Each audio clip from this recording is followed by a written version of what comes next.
So, we all know living standards are falling because of growing wealth inequality. If we don't address wealth inequality, if we don't fix our tax system by creating a wealth tax, then living standards will continue to fall further. Tax wealth, not work. So, welcome to the very first episode of The Way We Work. What? The work we did. The work we did. The work we did. This work is done by a human being whose mind is all over the place. Okay, so have grace for me, please. I am so excited to begin this channel, and this channel is in response to the class revolution that we have taking place right now in our 21st century world, and also the introduction of AI.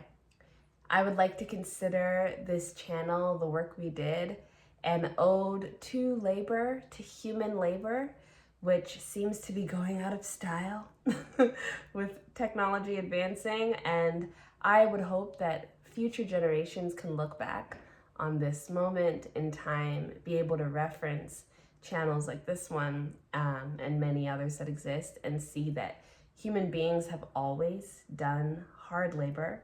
We have always done strategic and complex labor, and labor has always been tied in with the human experience, and that is not a negative thing. Work as a human being is not a negative experience. It doesn't have to be, and it is human labor that has gotten us to the point that we are at. Human labor mixed with the labor of animals, mixed with the labor of the earth, mixed with a lot of other labor, but it is the working class people's labor, okay? And it is so, so valuable. And I want to honor our work as we face changes, really, really huge, big changes in our relationship with work. So I am part of the infamous Generation Z, Generation Z. And some of the common critiques that we are getting here in this very year of 2025 is that Gen Z is lazy and doesn't want to work and doesn't value work. And I have to say, I don't think this could be any further from the truth. I think that the reality is that Generation Z is a generation that is lucky and privileged and aware and bold and safe enough to acknowledge the incredible, significant value of human labor, and is able to recognize that without human labor, the world does not run. The world cannot run. We cannot exist without our labor. And we live, thankfully, in a world because, and this is only in certain countries, but we are generally in a safer environment in terms of our relationship with the power heads of this world. They can't just kill and genocide all of us because we choose to acknowledge the truth about how we contribute to society and contribute to the function of this world that we have. And so Generation Z is taking a stand and acknowledging that we are not overvaluing our work. We are not asking for too much. We are not having super high expectations. We are correcting the value and making sure that it matches what we actually do, what we actually contribute. And that is an affront to capitalism and to these corporate heads that have been able to get away with so much exploitation for so long because they could just deprive the people of food, deprive the people of housing, deprive the people of life. But that is not as easily done anymore. And that is due to the hard social justice work of the generations before. Every generation of the people, every generation of working class people has fought for change and has done incredible work to move us forward in helping us have access to our human rights, which are inherent rights, which we shouldn't have to fight for, but we do because right now we live in a system that is corrupt. But I want to make this channel to honor the work that we've done and to talk about the labor that we've done and our relationship with work. So I have made a little draft here. Right now, we are in revolution time. We are in revolution time, okay? And that is a little scary. That is exciting in a lot of ways. That doesn't mean anything, and it means a whole lot, you know? I don't know what revolution looks like in this day and age. I mean, we have glimpses because there are revolutions happening all over the world right now, actually. And they're unfolding in different ways. But in terms of the working class revolution, I would say that we are seeing it show up really boldly online, and through people's work habits and through people's ability to be transparent and discuss openly work culture, unemployment culture, how we think about our managers and HR and bosses, about coworkers, about standards and ethics at work. We're seeing a lot of transparency, a lot of discussion, a lot of communication amongst the working class, and gathering an agreement. I would say that Gary's Economics and a whole bunch of other channels are doing really, really great work in bringing that discussion into the political field, the political realm. Overall, I would say that the working class revolution right now is bubbling up in its conversation. Conversation is how it's beginning, and us becoming clear on the fact that we all agree that there are major problems with the value of work, that with the standard of living, that there's work that we don't want to do anymore, especially if it's not going to be paid well, because we live in a society that runs off of money, and ensuring that we begin to respond adequately and respond honestly in reflection to the work that we are given and the standards that we are shown that corporations have for us and our way of life, if that makes sense. So we're in revolution time, and I think that that's really, really exciting. And one thing that we have to be super aware of is that during revolutions, one of the tactics of corporate overlords is that they like to create division. They like to create division, whether that's between generations or between different identity groups, between nations. It's very important for them to keep the working class divided. And we are blessed to be in a time where we are so connected because of the internet. You know, the working class people in Venezuela are connected to the working class people in South Africa, to the working class people in Germany, to the working class people in Canada, to the working class people in Korea. And as someone who has traveled quite a bit over these past few years, and has engaged with many different groups and cultures, it's very clear to me that the problem is pretty much the same everywhere you go.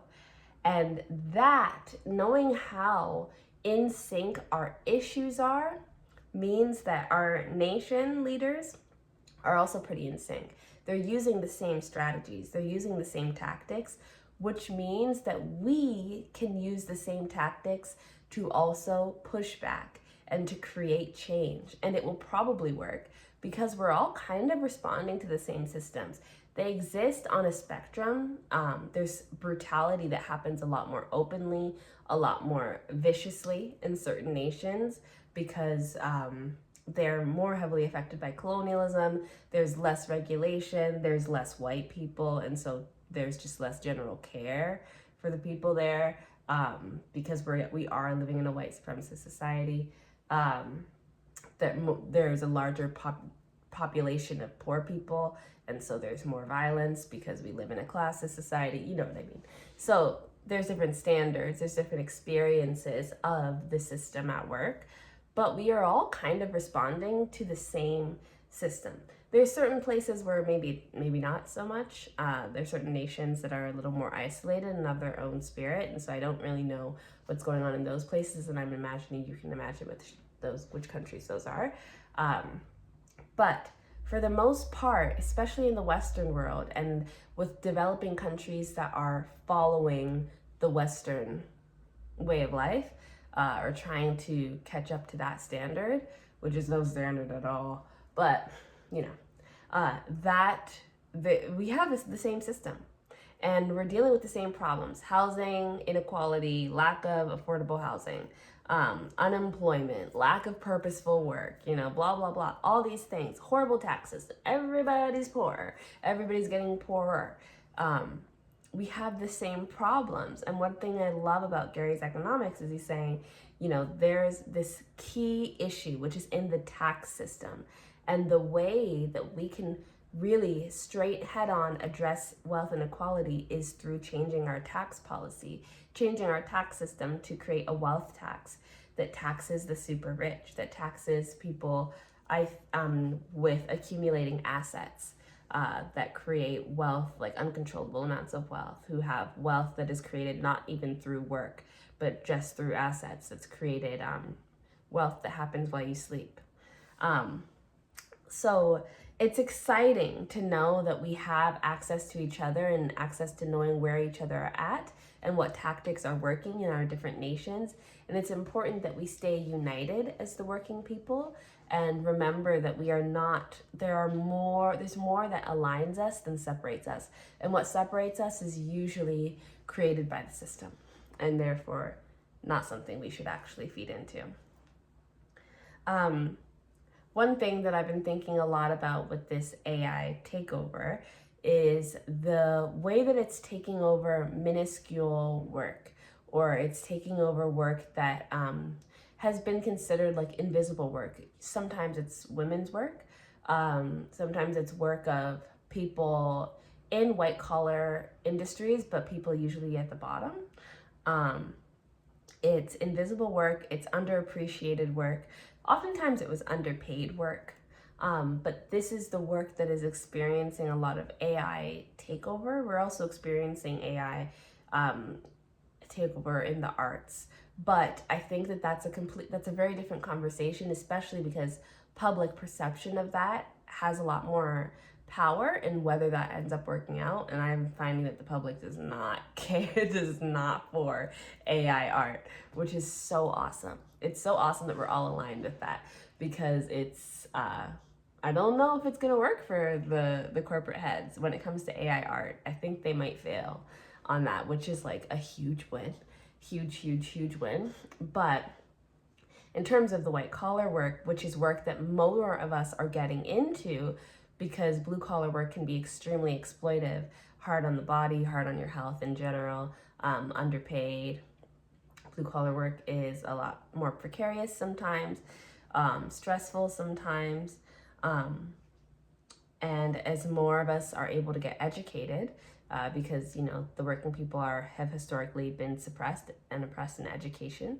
As more of us access education and move into white collar fields, it is so strategic that AI is beginning to take over a lot of job opportunities in white collar work and pushing us back into blue collar work, which there's nothing wrong with blue collar work. But like I said, there are drawbacks to it that are serious and have to be considered. And I think that the health impact of a lot of blue collar work should be taken seriously, considering that our planet is not healthy. And I think, and I don't know if there's studies to give backing to this, but I feel like I've personally seen the effects of climate change begin to take hold on human beings' health. I feel like people are sick for longer. I feel like health, like lung problems, breathing problems, are a bigger issue than I remember in my childhood. And I feel like that's because of decreased air quality and plastics in the air. And I think that issue is going to coincide with already the stressful work of blue collar work and the weight it has on your body. I think that that's going to end up affecting older generations disproportionately in comparison to older people who were working white collar jobs.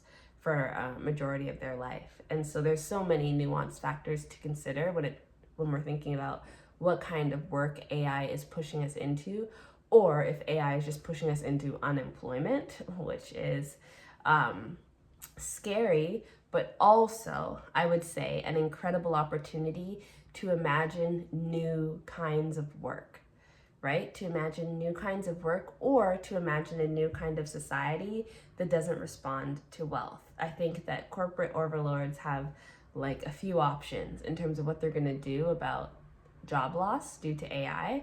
Either they're going to accept new jobs being created in response and just sending the money there, or they might just try to push people into unemployment and start basic income. But I think that the really exciting thing about this is that we don't have to let the corporate world decide how we respond to AI and how society shifts.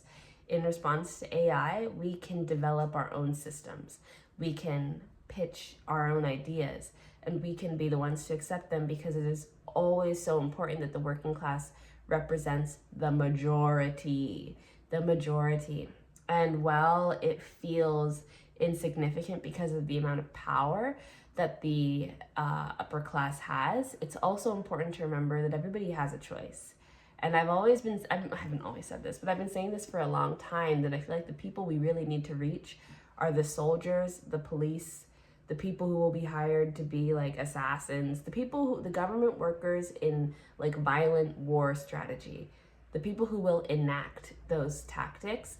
Those are the people we need to reach, because most of the time those people are still working class and they're just following orders, right? And they're just doing what they have to do for their family.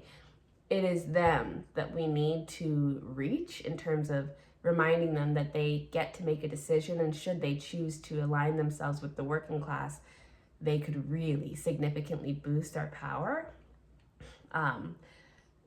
So that's something I think about a lot, but that's kind of neither here nor there. That's a little bit of a different thing. But, I think that it's really important as we experience this shift in our relationship with work, that we are reminded that human beings work for each other. We work for family, we work for community, we work for the village, we work for the survival of our species, which is something that the working class knows. We're not driven by money, we're driven by our ability to feed and fuel and progress our family and our safety and create more opportunities for our people. This is one of our biggest advantages, because our purpose goes beyond wealth. And I think one of the diseases of the rich is their attachment to wealth. And it's why they're so easily devaluing work, because they don't really do work. They don't understand work. They don't understand labor anymore, which is very sad. Not all of them. Some of them do manage to continue to do work, but a lot of their work is made up, and even the work they're doing is not the work they should be doing. A lot of rich people, especially people who come from generational wealth, should be doing healing work. And I mean deep healing work. But instead they're doing fraudulent ayahuasca ceremonies, taking shrooms, going to see these healers that are just exploiting them. And I mean, those healers are just kind of get to the bag, but I think that they're part of the problem, because they are not helping the working class by not helping these people really heal.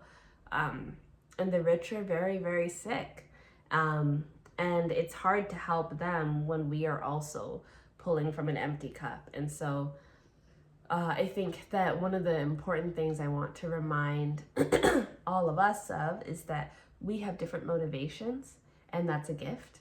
That we don't have the same motivations as the wealthy, and you never want to adopt their motivations, because often it's tied to greed, it's tied to insecurity, it's tied to lack of understanding of self, and a lack of value of family relationships, like true family bond, not just generational wealth, which means nothing if you don't love and care for your family, you don't love and care for other people's families, and for the family in general, for the village, the community in general.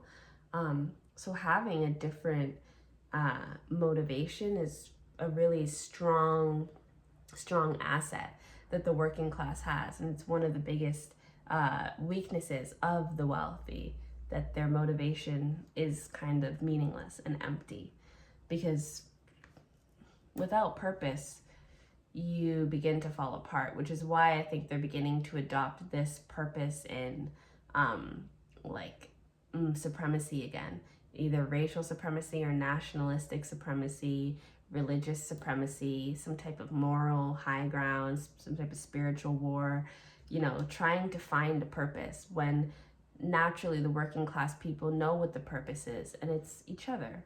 It's each other, it's the planet, it's life. The wealthy don't understand that because they're so detached, and that's unfortunate. But yeah, I just wanted to make this introduction video and just get started and just get talking so that we can have this existing in the ecosystem, and maybe this will help fuel my working on this project. But yeah, the work we did, or the work we do, or why we do the work. I don't know what the title's gonna be called, but this is just the first introduction episode, and let me know what you think, what your thoughts are on the current uprising that is happening within class consciousness and with the working people. It's very exciting. I'm very, very, very much driven by the tax wealth, not work movement. I'm very excited about it, and I'm a huge fan of it. So I'm pushing for that. Tax wealth, not work. Tax wealth, not work. Fixing the tax system, creating a wealth tax is one major tool we could use to help address wealth inequality. It won't solve everything, but it is a major, major tool.